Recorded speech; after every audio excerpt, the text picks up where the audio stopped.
Joint ownership is when you buy a property with a friend or family member or even an investor.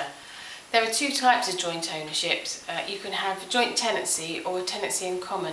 If you're a married couple buying together, tenancy in common would suit you, so that if one of you were to die, then the property would automatically go to your partner. In the case of buying with a friend or family member, you might want to make other arrangements so that if you die, your share of the property goes to your family, not to the co-buyer. If you go down the joint ownership route, you will need to have a joint ownership agreement which sets out the ownership shares and keeps a record of who pays how much into the mortgage over the course of the property ownership. Joint ownership means you can share the cost of the deposit and household expenses such as bills and household items. The best way to go into a joint ownership arrangement is through going forward on an equal footing, so ideally both owning equal shares.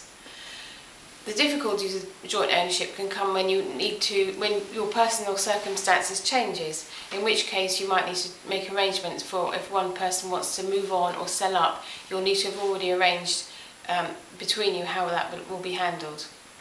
To find out about joint ownership agreements and buying with a friend or family member, which is joint ownership, visit firstrungnow.com.